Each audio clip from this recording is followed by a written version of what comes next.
ஆயுத எழுத்து நேயர்களுக்கு அன்பு வணக்கங்கள். இப்பொழுது நாம் கடந்து கொண்டிருக்கும் இந்த நாட்கள் தமிழக வரலாற்றில், இந்திய வரலாற்றில் மைல்கல்லாக இடம்பெறப் போகும் நாட்கள்.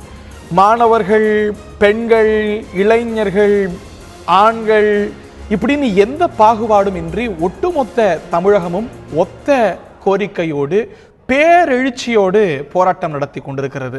மரினால போராட்டம் நடக்குது, திருச்சியில இந்த இடத்துல போராட்டம் நடக்குது, வஉசி பூங்கால போராட்டம் நடக்குது அப்படின்னு வகைப்படுத்த முடியாத அளவுக்கு தமிழகம் முழுவதும் அத்துணை வீதிகளிலும் அத்துணை பகுதிகளிலும் போராட்டம் ஜல்லிக்கட்டுக்கு ஆதரவாக. எனது பண்பாட்டு உரிமை இதை தடுப்பதா என்று வெகுண்டெழுந்திருக்கிறது தமிழகம். அரசாங்கங்களும் அதற்கான முயற்சிகள் எடுத்து அவசர சட்டம் கொண்டு வருகின்றோம், இன்னும் ஓரிரு நாட்களில் இந்த அவசர சட்டம் பிறந்துவிடும், ஜல்லிக்கட்டு வாடி வாசல் திறக்கும் என்று உத்தரவாதம் கொடுத்திருக்கிறார்கள். இந்த மாதிரி நிறைய உத்தரவாதத்தை பார்த்துட்டோம். வாடி வாசல் திறக்கட்டும், பிறகு வீடு வாசலுக்கு போறோம் அப்படின்னு இந்த போராட்டங்கள் தொடர்ந்து கொண்டிருக்கிறது. இவர்கள் தூண்டுகிறார்கள், அவர்கள் தூண்டுகிறார்கள் அப்படின்னு குற்றஞ்சாட்ட முடியாத அளவுக்கு பெண்கள், வயோதிகர்கள் அப்படின்னு அத்தனை பகுதிகளிலும் தன்னெழுச்சியோடு நடந்து கொண்டிருக்கிறது போராட்டம். வாடி வாசலை திறக்குமா அவசர சட்டம்? அவசர சட்டம் வந்தாலும் இது நடந்தால் ஒழிய போக மாட்டோம். Proof of the pudding is in the eating என்று ஆங்கிலத்தில் ஒரு பழமொழி சொல்வார்கள். உத்தரவாதம்லாம் சரி, எனக்கு இது நடக்கட்டும், அதை நாங்கள் பார்க்குறோம், நாங்கள் உணர்றோம், நிரந்தர தீர்வு வரட்டும், பிறகு போகிறோங்கிறாங்க. இந்த நிகழ்ச்சியில் நம்முடைய சிறப்பு விருந்தினர்களாக திரு துரை கருணா பத்திரிகையாளர் அவர்கள் நிகழ்ச்சியில் இணைகிறார்கள். மற்றும் இந்த போராட்ட களத்தில் பங்கு கொண்டிருக்கக்கூடிய திரு சம்பந்தம் அவர்கள் இருக்கிறார்கள், அவரை நிகழ்ச்சி வரவேற்கின்றோம். மற்றும் வானதி ஸ்ரீனிவாசன் பாரதிய ஜனதாவுடைய மாநில பொதுச் செயலாளர் நிகழ்ச்சியில் இணைகிறார். மற்றும் நம்முடைய வழக்கறிஞர் மூத்த வழக்கறிஞர் திரு கோவிலன் பூங்குன்றன் அவர்கள் இந்த நிகழ்ச்சியில் இணைகிறார்கள். மற்றும் இந்த ஜல்லிக்கட்டு போராட்ட களத்தில் இருக்கக்கூடிய திரு சோமு அவர்களும் இணைகிறார்கள். அனைவரையும் நிகழ்ச்சிக்கு வரவேற்கின்றோம். எக்ஸ்பெக்டட்லி நான் திருமதி வானதி அவர்கள்ட்ட தான் நிகழ்ச்சியை தொடக்கணும்னு நினைக்கிறேன். வணக்கம், சொல்லுங்க. அவசர சட்டம் கொண்டு வரத்துக்கான முன்னெடுப்பை மாநில அரசு செய்ய மத்திய அரசு நாங்கள் துணை நீக்கிறோம்னு பிரதமர் நேத்திய உத்தரவாதம் கொடுத்திருந்தார். அதற்கான நகர்வுகள்லாம் தெளிவாக பார்க்க முடியுது. துறை சார்ந்த அமைச்சர் உறுதி கொடுத்திருக்கிறார், சட்ட அமைச்சர் உறுதி கொடுத்திருக்கிறார், நகர்ந்து கொண்டிருக்கிறது. It's only a matter of time. நடக்க போகுது அப்படிங்கிறது திண்ணம் அப்படிங்கிற ஒரு நிலை. ஆனாலும் சகோதரி, உங்களால போராட்ட களத்தில் இருக்கக்கூடிய ஒரு சாமானியனுடைய நம்பிக்கையும் பெற முடியல. நகர்வுகள்லாம் நடந்துட்டு இருக்கு, நான் உங்களை நம்ப தயாரா இல்லை அப்படிங்கிறாங்க. இப்படித்தான் நீங்க 100 முறை 1000 முறை உத்தரவாதம் கொடுத்துருக்கீங்க. It has not happen. So இப்படி உத்தரவாதம் சொல்லாதீங்க, செஞ்சு காட்டுங்க, செய்யறோம் அப்படிங்கிறாங்க. அந்த அளவுக்கு அவநம்பிக்கையை சம்பாதிச்சிருக்கீங்க. கரெக்ட் தான். ஏன்னா மக்களுக்கு இதற்கு முன்பாக கிட்டத்தட்ட இந்த சூழல் எப்படி வந்தது அப்படிங்கிற ஒரு பெரிய ஹிஸ்டரி, அதனோட சட்ட போராட்டமா இருக்கட்டும், இதுல அரசாங்கங்களுக்கு ஏற்பட்டக்கூடிய சிக்கல், யார் தவறு செய்தார்கள் அப்படிங்கறதெல்லாம் நிறைய முறை நம்ம பேசிட்டோம். திருப்பி நான் அதுக்குள்ள பைகாட்டா சொல்லுவாங்க. கேட்கிற ஆடியன்ஸ் நூற்றுக்கணக்கான. அதனால இப்ப கூட நான் சொல்றேன், இன்னைக்கு லா மினிஸ்டர் கிட்ட, சுற்றுச்சூழல் அமைச்சர்கிட்ட, உங்களை மாதிரியே மீடியாக்கள் ஏன் இந்த நிலைமைன்னு கேட்டப்பவும் அவங்க அந்த பதில சொன்னாங்க. 2011 காங்கிரஸ் காலத்துல இந்த தவறு செய்யாம இருந்தா நீங்க எதுக்குங்க எங்களை இந்த கேள்வி கேட்கறீங்கன்னு கூட சொன்னாங்க. நான் அதுக்கு கூட இப்ப போகல. நீங்க கேட்கறீங்க ஏன் இந்த அவநம்பிக்கை வந்துச்சு? அரசாங்கம் முன்னெடுத்திருக்கின்ற நடவடிக்கைகளை பார்த்து கூட மக்களுக்கு நம்பிக்கை வரலன்னு சொன்னா, கடந்த காலத்துல நடந்திருக்கக்கூடிய நிகழ்வுகள் நம்பிக்கை கொடுக்கிற மாதிரி நமக்கு இல்ல. You are a part of it. Yes, of course. Yes, நான் ஒத்துக்கிறேன், நாங்க கவர்மெண்ட்ல இருக்கோம். ஆனா ஃபெயிலியர் அப்படிங்கிறது எங்க கிட்ட இல்ல. நான் அதுல சம்பந்தப்பட்ட நபரா இருந்திருப்பேன், சம்பந்தப்பட்ட நபருடைய கட்சியில இருக்கக்கூடிய முக்கிய நிர்வாகி. ஆனா அது நடக்காம போனதுக்கு நாங்க காரணம் இல்ல. அதை முதல்ல நான் தெளிவுபடுத்துறேன். ஏன்னா ஜனவரியில முற்றிலுமாக முடிந்து போன ஜல்லிக்கட்டு விஷயத்திற்கு உயிர் கொடுத்தது பாஜக அரசு. ஒரு நோட்டிபிகேஷனை கொண்டு வந்து எக்ஸாம் பண்ணி அதுக்கு புதுசா ஒரு லைஃப கொடுத்து கோர்ட்ல சரியா தவறான தீர்ப்பு வராம போயிருக்கலாம். ஆனா இதுக்கு திரும்ப உயிர் கொடுத்தது பாஜக அரசு. இன்னைக்கு வரைக்கும் முழு மூச்சா நின்னு அதுக்கப்புறம் தடை வந்துருச்சுமா. இன்னைக்கு நாங்க நடத்தி காட்டுறதுக்கு it's only a matter of time, நாங்க செய்ய போறோம் அப்படின்னு இத்தனை அமைச்சகங்கள் இவ்வளவு வேகமா இயங்குது. இதுக்கான சட்டப்பூர்வமான ஸ்கோப் இருக்குல்ல. இதை நீங்க போன மாசம் செய்யல, அதுக்கு முந்தின மாசம் செய்யல, அதுக்கு முந்தின மாசம் செய்யல, 3 வருஷமா செய்யல அப்படின்னா இன்னைக்கு செய்ய முடியும். முன்னாடி செய்யல அப்படின்னா அலட்சியம், இல்லாட்டி தமிழ்நாடு தானே இந்த இஷ்யூ தானே அப்படிங்கிற ஒரு மனோபாவம் தவிர வேற இல்ல. இது ஒரு பொதுவான ஒரு விஷயமாகவும் நிறைய பேத்துக்கிட்ட இருக்கு. அது மட்டும் இல்ல, இன்று போராட்ட களத்தில் ஈடுபட்டு லட்சக்கணக்கான பேர் மெரினா பீச்சில் இருந்து நீங்க திருப்ப நம்ம பார்த்துட்டே இருக்கோம். தெருவோட மூலையில கூட அந்த தெருவில் இருக்கிறவங்க குடியிருக்கிறவங்க வந்து கையில வந்து விவான் ஜல்லிக்கட்டு எங்கள் தமிழன் அப்படின்னு நம்ம இது எல்லாத்தையும் பிளக்கார்டு பிடிச்சிட்டு பெருமையா நிக்கிறோம். அங்கு தமிழகத்தை பொறுத்தவரை தமிழகம் மட்டுமல்ல, நீங்க வந்து உலகம் முழுவதும் போராடி கொண்டிருக்கின்ற ஒவ்வொரு நபர்களுக்கும் எங்களுடைய வணக்கத்தை சொல்றோம். இந்த போராட்டத்தின் வாயிலாக நீங்க கேட்டீங்களா ஒரு கேள்வி, இன்று அரசாங்கங்களை வேகமாக இயங்க வைப்பதற்கு இன்னைக்கு நம்முடைய போராட்டம் இதற்காக ஒரு தூண்டுகோல் அப்படிங்கிறது ஒரு விஷயம். இன்னொன்னு நான் சொல்ல வரேன், போன வருஷம் ஜனவரி மாசம் அறிவிக்கை கொடுத்து நீதிமன்றம் தடை போட்டதற்கு பின்னால உங்களுக்கு வழக்கமா தந்தி டிவியில 2013 வருஷம் 14 வருஷம் நீங்கள் அந்த இன்டர்வியூ கொடுத்த போது 15 தேர்தலில் இதை சொன்னீங்கன்னா வழக்கமா போட்டு காமிப்பீங்க. நான் இப்போ உங்ககிட்ட ஒரு ரிக்வெஸ்ட் வைக்கிறேன். சென்னைக்கு வந்திருந்த நம்முடைய காமர்ஸ் மினிஸ்டர், நான் கூட இருந்ததால இதை நான் சொல்றேன், தமிழக அரசாங்கத்திற்கு தடை பெற்ற பிறகு கூட உச்ச நீதிமன்றத்தில் மத்திய அரசாங்கத்தினுடைய அறிவிக்கைக்கு தடை பெற்றிருக்கிறார்கள். ஆனால் தமிழக அரசாங்கம் ஜல்லிக்கட்டு நடத்துவதற்கு சட்டத்தில் இடம் இருக்கிறது என்று சொன்னார்கள். அன்னைக்கு நீங்களும் நானும் இதே அரங்கத்தில் பேசிட்டு இருந்தோம். அந்த காமர்ஸ் மினிஸ்டர் நிர்மலா சீதாராமன் சொன்னாங்க இல்லையா, அதுக்கப்புறம் மத்திய அரசு, பாரத பிரதமர், சட்ட அமைச்சர் எல்லாம் மறந்து போயிட்டாங்க. இன்னி வரைக்கும் அதை ரகசியமா வச்சிட்டு இருந்தீங்க. ரோட்ல எல்லாரும் வீதியில வந்த அப்புறம் அந்த ஐடியாவை காமர்ஸ் மினிஸ்டர் கொடுத்த ஐடியாவை தூசி தட்டி இருப்பீங்க. இல்ல, காமர்ஸ் மினிஸ்டர் இல்ல. நான் ஏன் சொன்னேன்னு சொன்னா, நீங்க வழக்கமா அந்த நல்ல நினைவு இருக்கு. ஏன்னா எங்களோட தமிழக அரசு சட்டம் கொண்டு வர முடியும் குடியரசுத் தலைவர் ஒப்புதலோட சொன்னாங்க. அன்னைக்கே சொல்றவங்க அதுக்கு அடுத்தடுத்த நகர்வுகளை இன்னைக்கு மாநில அரசு இன்சிஸ்ட் பண்றீங்க இல்லையா, அந்த மாதிரி ஏன் இத்தனை வருஷமா செய்யல? பொன் ராதாகிருஷ்ணன் 150 உத்தரவாதம் கொடுத்தாரு, பிரகாஷ் ஜவடேகர் 25 உத்தரவாதம் கொடுத்தாரு, வானதி ஸ்ரீனிவாசன் 200 உத்தரவாதம் கொடுத்தாங்களே. அன்னைக்கு இது இடைப்பட்ட நாட்கள் ஒரு முறை கூட ஏன் சொல்லல? நீங்க நாங்க சொல்லிட்டே தான் இருந்தோம். இந்த விஷயத்தை நீங்க ஒரு விஷயம் புரிஞ்சுக்கோங்க, தமிழ்நாடு அரசாங்கத்துல நாங்க பாட்டு இல்ல. நீங்க கேக்குறீங்கல்ல நீங்க என்ன பண்ணிட்டு இருந்தீங்கன்னு, நாங்க வந்து இங்க எந்த பாட்டுலயும் இல்ல, ஒரு எம்எல்ஏ கூட எங்களுக்கு கிடையாது. நான் சொல்றது தயவு செஞ்சு விடுங்க. அரசாங்கத்தின் அதிகாரத்தில் இல்லாத ஒரு கட்சி நாங்க மத்திய அரசாங்கத்தில் இருக்கோம். மத்திய அரசாங்கத்துல என்னென்னவெல்லாம் செய்ய முடியுமோ அத்தனையும் செய்யறோம். இப்பவும் சொல்றேன், இப்பவும் மத்திய அரசாங்கம் அவசர சட்டம் கொண்டு வரல. மாநில அரசாங்கம் அவர்கள் முயற்சி எடுத்து இன்னைக்கு இருக்கக்கூடிய இந்த சூழலை அவர்கள் புரிந்து கொண்டு டெல்லிக்கு வந்து உட்கார்ந்து என்ன பண்ணணும்னு கேக்குறாங்க. முழுமையா நீங்க எடுக்கிற முயற்சிகளுக்கு துணை நிக்கன்னு போன ஜனவரியில சொன்ன அதே சொன்னோம். இன்னைக்கு அவங்க ஒர்க் அவுட் பண்ணி எடுத்துட்டு வராங்க. முழுமையா நாங்க கூட நிக்கிறோம். இடைப்பட்ட நேரத்துல ஏன் பொன் ராதாகிருஷ்ணன் 250 உத்தரவாதம் கொடுத்துறாரு, தமிழிசை அவர்கள் ஏன் 300 உத்தரவாதம் கொடுத்துறாங்கிற கேள்வி எல்லாம் தொடர்ந்து எழுது. நான் உங்கள்கிட்ட நான் தொடர்ந்து வரேன். அதற்கு முன்பாக இப்ப இணைந்திருக்கக்கூடிய சட்ட வல்லுநர் திரு கோயிலன் பூங்குன்றன் அவர்கள்ட்ட கேட்க விரும்புகிறேன். சகோதரி சொன்ன அந்த ஒரு விஷயத்தை ஒட்டிய கேள்விதான் கேட்கிறேன். இத்தனை நாள் வரைக்கும் பரவலா பேசப்பட்டது, இந்த போராட்ட களத்திலே எதிரொலித்தது, ஒரு மோஸ்ட் ப்ராபபிள் இல்லாட்டி பெஸ்ட் சொல்யூஷனா சொல்லப்பட்டது மத்திய சட்டத்தை prevention of cruelty to animals act இதை திருத்துவது அப்படின்னு. ஆனா இன்னைக்கு முன்னெடுக்கப்படக்கூடிய தீர்வு அப்படிங்கிறது மாநில அரசு இது சார்ந்த ஒரு சட்டம் கொண்டு வந்து அதற்கு குடியரசுத் தலைவர் ஒப்புதலை பெறுவது அப்படிங்கிறது.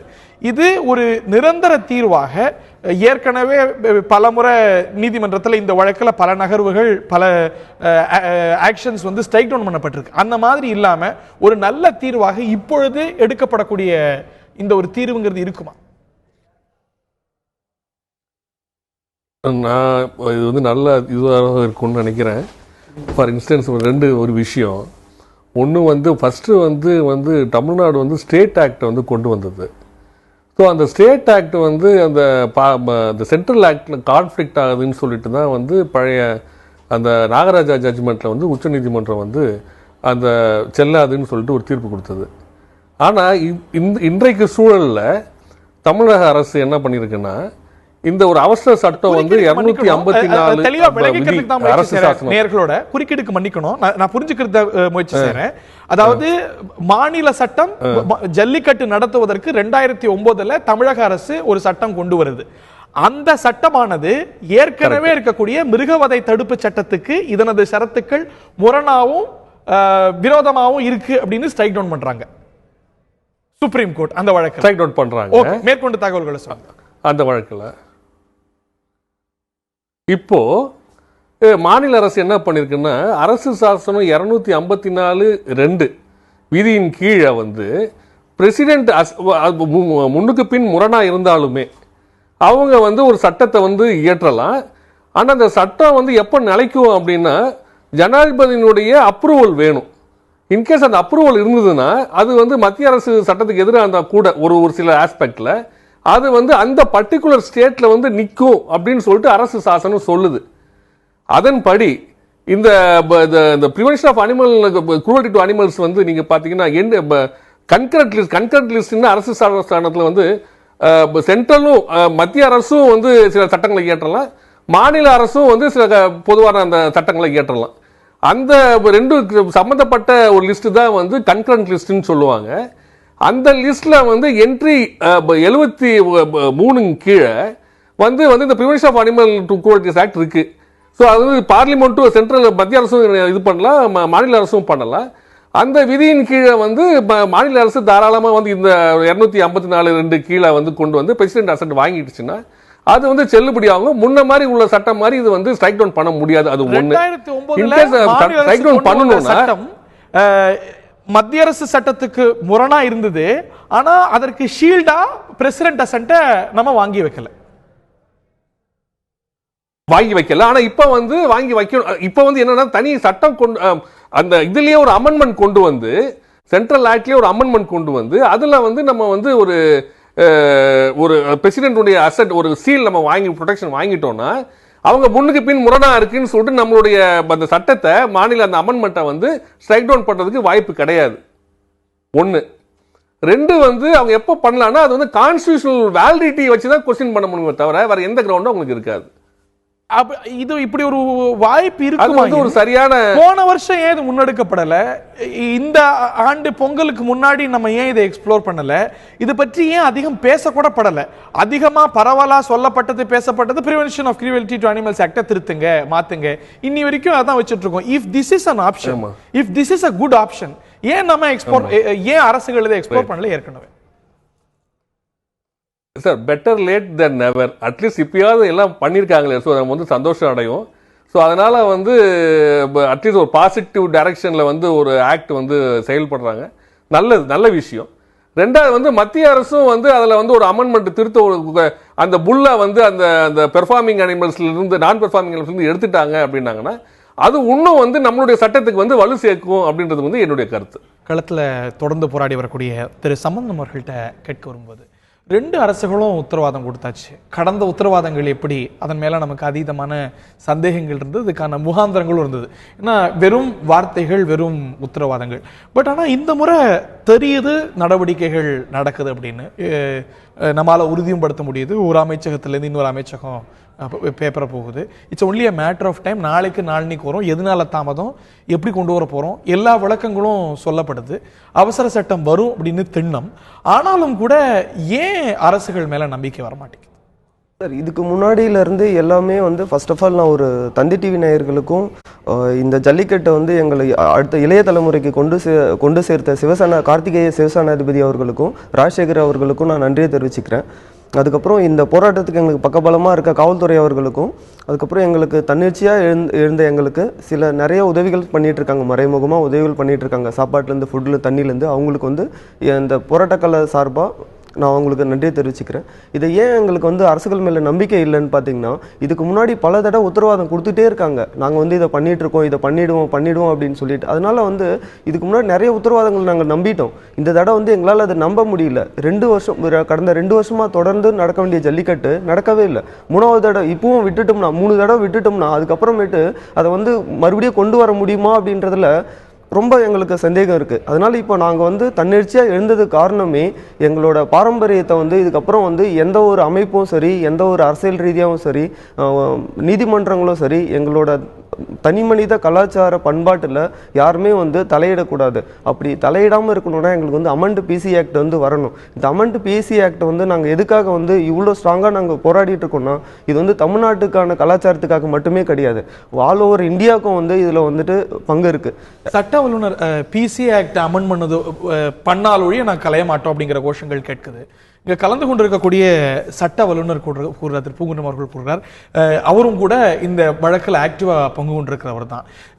நீங்க இந்த தீர்ப்பை படிச்சா தெரியும், இந்த தீர்ப்பு ஒரு 4-5 காரணங்களால இந்த தடை ஏற்படுது.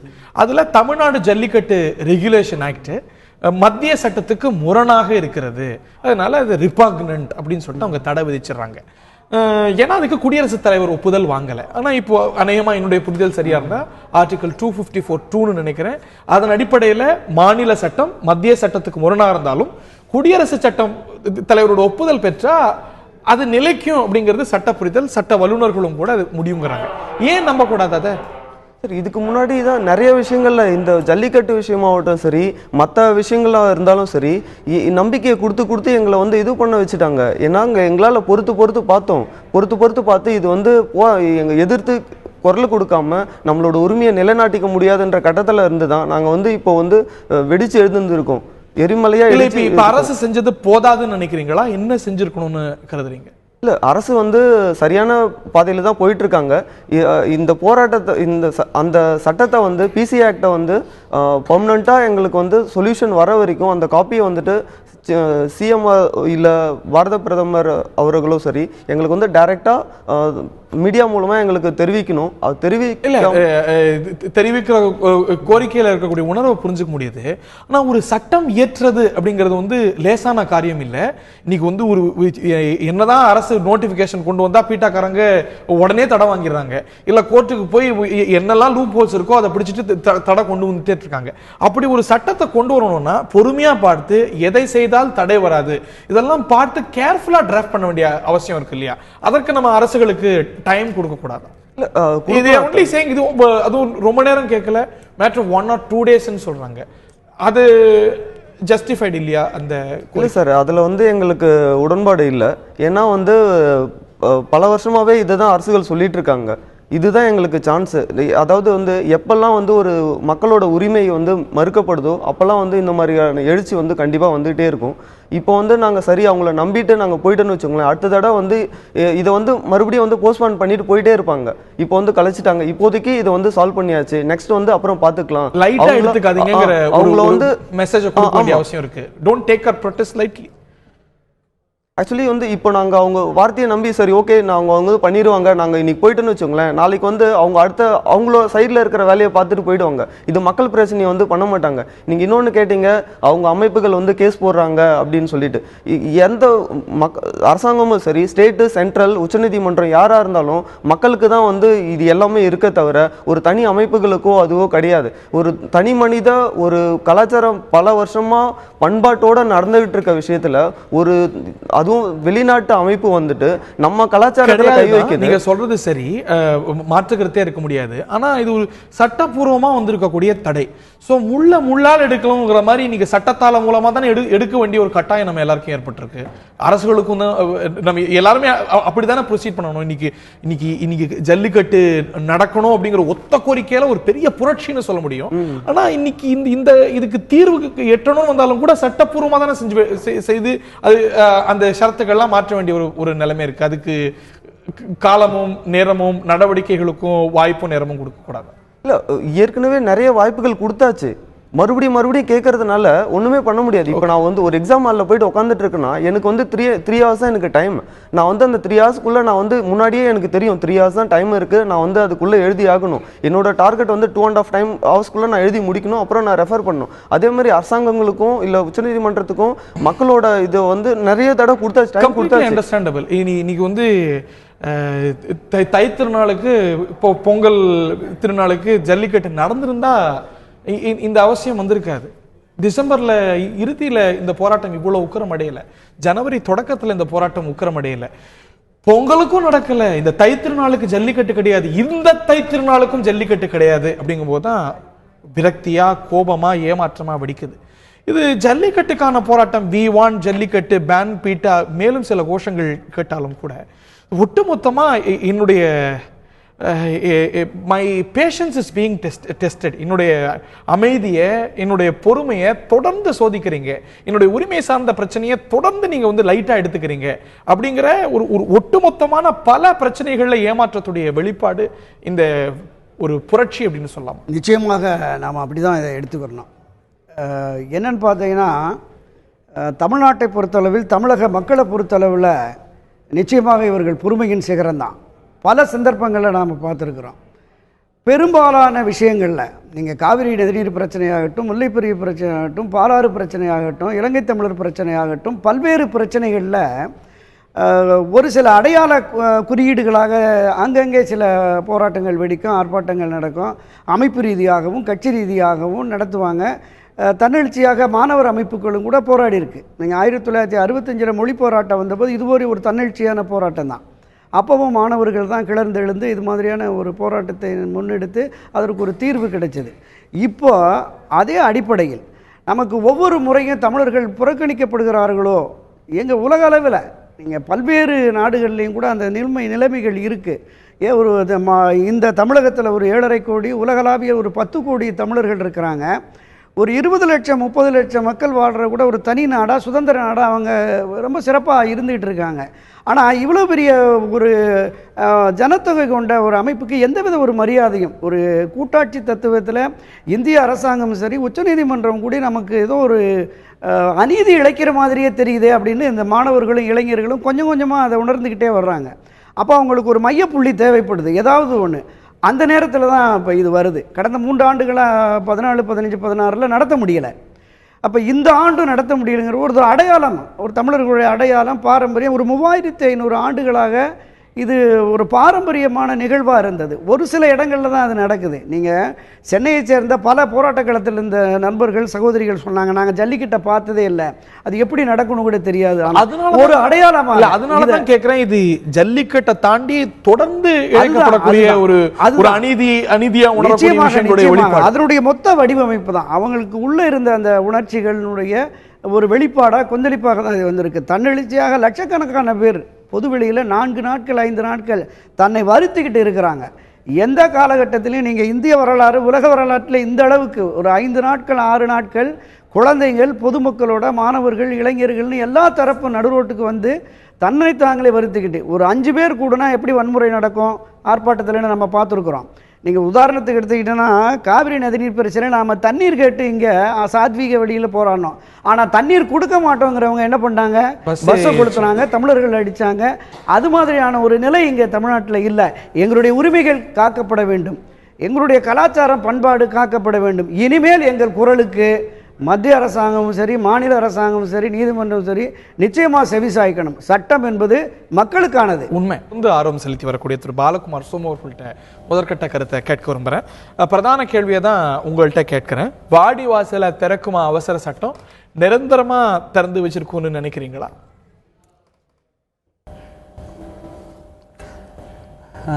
இந்த விஷயத்தில் முதல்ல நம்மளுடைய மாண்புமிகு முதலமைச்சர் OPS ஐயா அவர்களுக்கும் தமிழக அரசுக்கும், அதற்கு இந்த சட்டம் இயற்ற உறுதுணையாக இருக்கிற மத்திய அரசுக்கும் நான் நன்றி தெரிவிச்சுக்கிறேன். அதுலேயும் குறிப்பாக வானதி ஸ்ரீனிவாசன் அம்மாவை நாங்கள் ஒரு 2 வருடங்களுக்கு முன்பு நாங்கள் ஜல்லிக்கட்டு பேரவை சார்பாகவும், கோவை ரேக்லாரைஸ் சங்கம் சார்பாகவும் திரு காளிமுத்துராஜ் அண்ணாவுடன் நான் சென்று அவங்களுக்கு இதையெல்லாம் விளக்கின போது கிட்டத்தட்ட 2 மணி நேரம் பொறுமையாக கேட்டது மட்டும் இல்லாமல் எங்களுக்கெல்லாம் நிறைய ஐடியாஸும் நிறைய விஷயங்களையும் சொல்லி ஒரு உறுதி கொடுத்தாங்க. அன்னைக்கு என்ன ஆனாலும் சரி, நான் பர்சனலாக நின்று உங்களுக்கு என்ன உதவிகள் வேணும்னாலும் செய்கிறேன், டெல்லியில் செய்யுங்க, நாங்கள் செய்கிறோம்னு சொன்னாங்க. அதுக்கு ஒரு மிகப்பெரிய நன்றியை கொடுத்துக்கிறேன். அதே மாதிரி இதுக்கெல்லாம் காரணமாக இருக்கிற நம்மளுடைய இளைய சிங்கங்கள், அங்கே ரோட்டில் இறங்கி போராடிக்கிட்டு இருக்கிற அனைவரும், இன்று வரை அமைதி காத்து போராடுறவங்களுக்கும் நன்றி தெரிவிச்சுக்கிறேன். அதுலேயும் பார்த்தீங்கன்னா விலங்கு நல ஆர்வலருங்கிற பேரில் நேற்றெல்லாம் பார்த்தீங்கன்னா ராதாராஜன் அம்மா ஒரு கேவலமான ஒரு விஷயத்தை சொன்னாங்க. ஃப்ரீ செக்ஸுக்கு கூட கூட்டம் கூடும்னு சொன்னாங்க.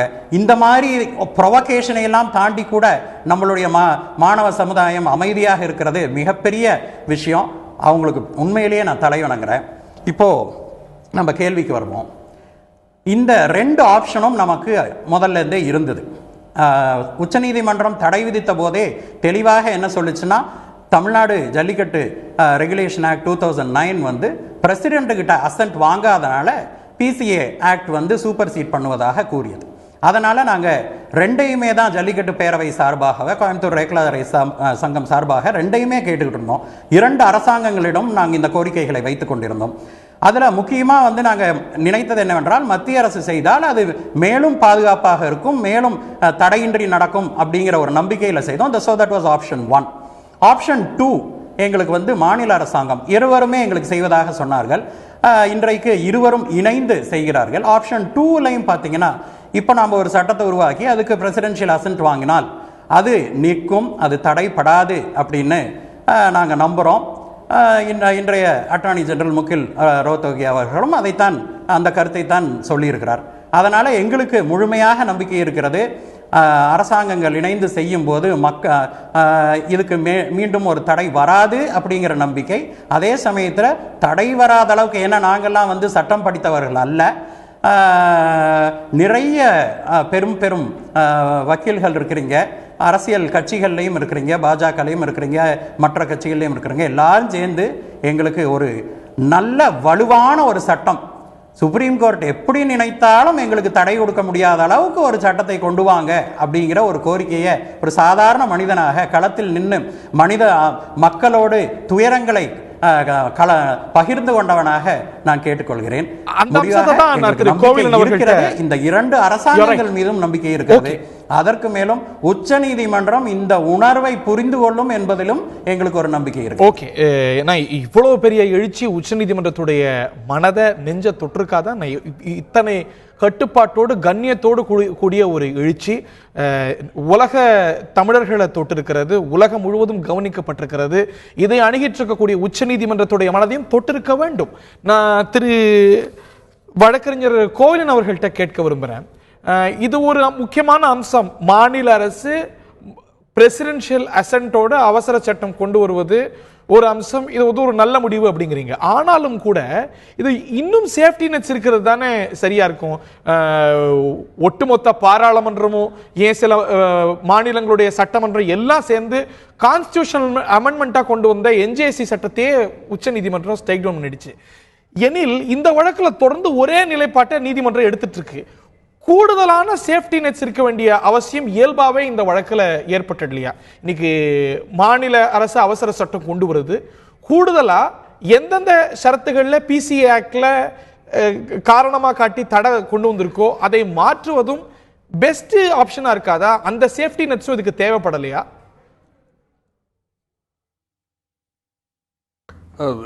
சொல்றது கரெக்டுங்க. ஒன்று ஃபஸ்ட்டு வந்து உச்சநீதிமன்றம், எனி கோர்ட் வந்து இந்த உணர்வுகளுக்கு வந்து அப்பாற்பட்டது. அதனால் வந்து அவங்க வந்து சட்டம் அது ஈக்குவாலிட்டி ஜஸ்டிஸ் அது மட்டுமே தான் பார்ப்பாங்க. அதில் உணர்வுகளுக்கு வந்து அங்கே வந்து சட்டத்துக்கு முன்னாடி இடம் கிடையாது. 1. 2, அந்த ஏற்கனவே முன்னாடி சொன்ன மாதிரி அந்த கன்கரண்ட் லிஸ்ட்டில் வந்து என்ட்ரி 17 மாநில அரசுக்கும் மத்திய அரசுக்கும் வந்து சட்டம் கொண்டு வர்றதுக்கு அவங்கவுங்க அதிகாரம் இருக்குது. இப்போ இது வந்து it's wonderful development, unprecedented wonderful development. எவ்வளோ ஒரு பிரின்சிபலி வந்து அவங்க வந்து ஒரு டைவர்ஜென்ட் வியூஸ் இருந்தாலுமே மாநில அரசும் மத்திய அரசும் ஒரு காமன் ஆப்ஜெக்ட், ஜல்லிக்கட்டு அப்படின்ற ஒரு காமன் ஆப்ஜெக்ட்டுக்கு 2 பேரும் கோஆப்ரேட் பண்ணி ஒரு என்னென்ன சேஃப்கார்ட் கொண்டு வர முடியும்னு சொல்லி கொண்டு வர்றது மிகப்பெரிய ஒரு அச்சீவ்மெண்ட்னு தான் நான் நினைக்கிறேன். இப்போ பிரசிடென்ட் அசென்ட் வாங்குறதுக்கு மத்திய அரசினுடைய ஒத்துழைப்பு கண்டிப்பாக இருந்துகிட்டு தான் இருக்கு. அடுத்து சேஃப்கார்ட் அப்படின்னு பார்த்தோம்னா நம்ம மத்திய அரசுக்கு உண்டான பங்கு, அவங்களும் இந்த சட்ட திருத்தத்தை அமெண்ட்மெண்ட் புல்லை டீநோட்டிஃபை பண்ணலாம். அந்த ப்ளஸ் எக்ஸெப்ஷன்ஸில் இது அந்த புல்லு வராதுன்னு சொல்லி நம்ம கல்ச்சுரல் ஹெரிட்டேஜில் வராதுன்னு சொல்லலாம். ப்ளஸ் நீங்கள் பார்த்தீங்கன்னா அரசு அந்த சாசனம் 51A அதில் எஃப்னு ஒரு பிரிவு இருக்கு. அதில் ஃபண்டமெண்டல் டியூட்டிஸ் பார்ட் 4A கான்ஸ்டியூஷனில் என்னன்னா நம்மளுடைய ஹெரிட்டேஜ் அண்ட் கல்ச்சரை காப்பாற்றுறதுக்கு is our fundamental duty of every citizen. எப்படி ஒரு கம்பேஷன் டு அனிமல்ஸ் எப்படி இருக்கோ அதே மாதிரி இந்த ஹெரிட்டேஜையும் இந்த கல்ச்சரையும் காப்பாற்றுறதும் ஒரு fundamental duty of every citizen of India. So அந்த அரசு சாசன விதியின் கீழே நம்ம இந்த ஒரு எக்ஸெப்ஷனை ட்ரா அவுட் பண்ணி பிசி ஆக்ட் அமெண்ட் பண்ணலாம். இது வந்து ஒரு மூணாவது கருத்து. Fundamental duties, if I'm not wrong, நம்ம is a எவ்வளவுதான் நம்ம non-justiciable part of the பண்ணாலுமே constitution இல்லையா? ஃபண்டமெண்டல் டியூட்டிஸ்ங்கிறது அதை இன்வோக் பண்ண முடியுமா? ஒரு இக்னரன்ஸ்ல தான் கேக்குறேன். It's a non-justiciable part. இது தெரியல. Fundamental duties is a non-justiciable part of the constitution இல்லையா? Non-enforceable, non-justiciable. அந்த விதி கரெக்ட். பட் அந்த விதியின் கீழே நம்ம ஆல்ரெடி வந்து ஒரு எக்ஸெப்ஷன்ஸ் பிசி ஆக்ட்ல ஒரு விதி விலக்குகள் இருக்கு. அந்த விதி விலக்குகள்ல இது ஒரு விதி விலக்கா கல்ச்சர் அண்ட் ஹெரிட்டேஜ் அப்படின்னு சொல்லி போட்டு பிசி ஆக்ட் அமெண்ட் பண்ணலாம். ஓகே, பிசி ஆக்ட் அமெண்ட் பண்ணலாம். அது ஒண்ணு. பிரைம் மினிஸ்டர் சொல்லும்போது இந்த மேட்டர் சப்ஜுடிஸ், அதனால மாநில அரசு முன்னெடுக்கும் போது நாங்க உறுதுணையா இருப்போம் அப்படிங்கிறார். மாநில அரசு உச்சநீதிமன்றத்தில் வழக்கு இருக்கும் போது முன்னெடுத்தாலும் சப்ஜுடிஸ் தான், மத்திய அரசு முன்னெடுத்தாலும் சப்ஜுடிஸ் தான். சப்ஜுடிஸ், அதனால மத்திய சட்டத்தை திருத்த முடியாது, மாநில சட்டத்தை நீங்க திருத்தலாம், நாங்க ஒத்துழைப்பு கொடுப்போம் அப்படிங்கிறது லாஜிக்கலா? இதை திருத்தலாம் போது பிசி ஆக்ட் சேர்த்து திருத்த முடியும் இல்லையா? டிஃபரன்ஸ் பிட்வீன் தி டூ என்னன்னா, சப்ஜுடிஸ் இருக்கிறது வந்து என்னன்னா அந்த புல் அந்த அதாவது 22 பிசி ஆக்ட் செக்ஷன் 22(2) கீழே வந்து மத்திய அரசு ஒரு நோட்டிபிகேஷன் கொண்டு வருது. அந்த நோட்டிபிகேஷன் தான் வந்து சப்ஜுடிஸ். நல்லா புரிஞ்சுக்கிங்க. கோர்ட்ல என்ன நோட்டிபிகேஷன், அதுல என்ன ஒரு எக்ஸெப்ஷன், இது மாதிரி வந்து இந்த அதாவது புல்லு வந்து இட்ஸ் நாட் அ பெர்ஃபார்மிங் அனிமல்னு ஒன்று இருக்கும்போது நீங்க வந்து எப்படி வந்து அதை வந்து ஒரு ரெகுலேஷன் வச்சு இது வந்து சில கேட்டகரைஸ் பண்ணி அதை வந்து பெர்ஃபார்ம் பண்ணலாம்னு சொல்லிட்டு நீங்க ஒரு எக்ஸெப்ஷன் எப்படி கொடுப்பீங்க அப்படின்ற ஒரு கேள்வி தான் உச்சநீதிமன்றம் முன்னாடி வந்து வைக்கப்பட்டிருக்கு. ஸோ அதுதான் சப்ஜுடிஸ். இப்போ நம்ம வந்து மாநில அரசு என்ன பண்ணி இருக்கு அப்படின்னா, இதுக்கு போகவே இதுல வந்து நம்ம வந்து அவங்களோட மாநில அரசு சட்டம் வந்து இதுல சம்மந்தப்படல. 1 2 வந்து மாநில அரசு வந்து இது அந்நியில் ஒரு சட்டத்தை, புது சட்டத்தை, அவசர சட்டத்தை கொண்டு வருது. அந்த சட்டம் வந்து சப்ஜுடிஸ் கிடையாது. அது வந்து யாருமே சேலஞ்ச் பண்ணல. இப்போ கொண்டு வந்த பிறகு வேணா வந்து சேலஞ்ச் பண்ணலாம், சேலஞ்சுக்கு வரலாம் மொழிய. ஆனால் இன்னைக்கு தேதிக்கு அது வந்து சேலஞ்ச் இல்லை. அதனால பிரசிடென்ட் அசென்ட் வாங்கிட்டாங்கன்னா முன்னுக்கு பின் முரணுன்ற, நான் ஏற்கனவே சொன்ன மாதிரி முன்னுக்கு பின் முரணுன்னு சேலஞ்ச் பண்ண முடியாது. 1 அப்படியே சேலஞ்ச் பண்ணணும்னா அவங்க வந்து அந்த கான்ஸ்டிடியூஷனல் வேலிடிட்டியை தான் சேலஞ்ச் பண்ண மொழிய இந்த பிசி ஆக்டுக்கு இதுக்கு வந்து முன்னுக்கு பின் முரணுன்னு சொல்லி சேலஞ்ச் பண்ண முடியாது. ஓகே, இதுல வந்து 1 மாநில அரசு எஸ் சார், நான் தொடர்ந்து வரேன். மாநில அரசு வந்து மத்திய அரசு என்ன பண்ணல? சாரி ஓகே, நான் தொடர்ந்து வரேன். நான் சகோதரி வானதி அவர்கள்ட்ட கேட்க வரும்போது, சப்ஜுடிஸா நேரடியா உச்ச நீதிமன்றம் ஒரு தீர்ப்பு அளித்து ஒரு உத்தரவு கொடுத்திருக்கக்கூடிய அதே விஷயத்தை சில நாட்கள்ல மத்திய அரசு மாற்றின தருணம் இதே நரேந்திர மோடி சர்க்கார்ல உண்டு. உதாரணத்துக்கு நீட் தேர்வுல இந்த வருஷத்துல இருந்தே நீட் அப்படின்னும் போது இல்ல இந்த வருஷத்துக்கு விதிவிலக்குன்னு சொல்லியிருக்கீங்க. ஸோ சப்ஜுடிஸான விஷயங்கள்ல மத்திய சர்க்கார் நேரடியா கை வச்சு மாத்தின தருணங்கள் உண்டு. வை நாட் திஸ் அப்படிங்கிற கேள்வி. விதிவிலக்கு கொடுத்தது கூட திருப்பி சேலஞ்ச் பண்ணியிருந்தா சிக்கலா இருந்திருக்கலாம். சேலஞ்ச் பண்ணினாங்க. அப்ப என்ன சொல்லுச்சு, it is not in good taste தெரியுமா அப்படின்னு சொல்லிட்டு அதை ஸ்ட்ரைக் டவுன் பண்ணல. ஆனா கூட திருப்பி அடுத்த கட்டமா சென்ட்ரல் கவர்மெண்ட்டே அதுல வந்து அவங்களே வந்து வாலண்டியரா 1 இயருக்கான எக்ஸம்ஷனை வந்து கொடுத்தாங்க. மக்கள், நான் சொல்றேன், நிறைய நேரத்துல கோர்ட்டு சட்டம் நம்ம அரசாங்கம் முன்னெடுக்கக்கூடிய விஷயத்த எல்லாத்தையும் ஒரே சட்டைக்குள்ள போட்டு அடைக்க பாக்குறோம். அது பாசிபிள் இல்ல. ஒவ்வொன்றுக்கும் ஒவ்வொரு தனித்தன்மை இருக்கு. ஒவ்வொரு வழக்குமே நீங்க வந்து இந்த நாட்டுல சொத்து தகராறு அப்படின்னு வந்தா கூட லட்சக்கணக்கான வழக்குகள் உண்டு. பாக பிரிவினை அப்படின்னு அதுல ஒரு பார்ட் எடுத்துட்டீங்கன்னா கூட அதுல லட்சக்கணக்கான வழக்குகள் உண்டு. ஒரே வழக்கு மாதிரி இன்னொரு வழக்கு இருக்காது. ஒவ்வொன்றுக்கு தனித்தன்மை இருக்கும். ஒவ்வொன்றிலையும் வேறு விதமான சாட்சியங்கள் இருக்கும். தீர்ப்பு மாறுபடும். நான் முடிச்சிடறேன் ஹரி. இதுல நீங்க கேக்குறீங்க, இதுக்கு முன்னால கூட லாயருக்கு கொடுத்திருக்க அவருக்கு நீங்க சாருக்கு கொடுத்த கேள்வி, நேரடியாக மாநில அரசும் மத்திய அரசும் அந்த விஷயத்துல சப்சிடிஸான மேட்டர்ல எடுக்கிறதுங்கிறது. ஒரு புதிதாக ஒரு அவசர சட்டம் கொண்டு வரும்போது இதற்கு முன்பாக கொடுத்திருக்கக்கூடிய தீர்ப்புல எந்த இடத்துல நம்ம தப்பு பண்ணியிருக்கிறோமோ, இல்ல தப்பு செய்ததாக நீதிமன்றம் கருதிய விஷயங்களை எல்லாம் சரி பண்றதுக்கான வாய்ப்பு நம்மளுக்கு கிடைக்குது. 1. 2வது, சப்ஜுடிஸான விஷயத்துல அரசாங்கத்தால சட்டம் இயற்ற முடியாது. நான் சொல்றேன் இன்னொன்னு, சப்சிடிஸான மேட்டர்னு இதை சொல்லலாம். ஆனா இதுக்கு முன்னாடி இதே ஜல்லிக்கட்டு, அதனாலதான் சொல்றேன் ஒவ்வொரு வழக்குக்கும் தனித்தன்மை இருக்குன்னு. அதனாலதான் சொல்றேன் ஜல்லிக்கட்டுல இப்ப நாங்க கொண்டு வந்த பிஜேபி அரசு கொண்டு வந்த அறிக்கை சம்பந்தமான வழக்கு தான் பெண்டிங் இருக்கு, சப்சிடிஸா இருக்கே தவிர ஜல்லிக்கட்டு நடத்தவே கூடாது அப்படின்னு சொல்லக்கூடிய முன் தீர்ப்பு இருக்கு இல்லையா, நம்ம தமிழ்நாடு கவர்மெண்ட் அதை மறு ஆய்வு பண்ணணும்னு போட்ட மனுவை கூட தள்ளுபடி பண்ணாங்க. அந்த முன்னாடி இருக்கக்கூடிய தீர்ப்பு நம்ம கண்ணு முன்னால இருக்கு. நம்ம நிட்பிக்கிங்க பண்ண வேண்டாம். பாராளுமன்ற 2 அவைகளுடைய தலைவர்கள் ஒரு முறை அல்ல பல முறை என்ன சொல்லியிருக்கிறாங்க, சப்ஜுடிஸ் அப்படிங்கிற ஒரு விஷயம் இந்த அவைகளுடைய சட்டம் இயற்றக்கூடிய அதிகாரத்தை பறித்திட முடியாது. அதனாலதான் ஷாபானு வழக்கிலிருந்து 100 இடங்கள்ல அரசாங்கம் உச்ச நீதிமன்றம் நீங்க சொன்னீங்களா இந்த விஷயத்த சொல்லியிருக்காங்க, அதுக்கு முரணான ஒரு விஷயத்தை தான் செய்யணும், இதுக்கு சம்பந்தம் இல்லைன்னு நேரடியா உச்ச நீதிமன்றம் இதை செய்யாதன்னு சொன்னதை அப்படியே மாற்றிய தருணங்கள் ஆயிரம். இனி இதுல ஏன் பண்ண முடியாது? லேசான விஷயமா எடுத்து ஒரு விஷயம் நான் உன்னை கேக்குறேன், தீர்ப்பு வந்திருந்தால் இதுக்கு முன்னாடி தீர்ப்பு வந்தது இல்ல, நான் ஒரு எக்ஸாம்பிள் உங்ககிட்ட கேக்குறேன், நான் உங்க லைன்லயே ஆர்குமெண்ட்க்கு வரேன்.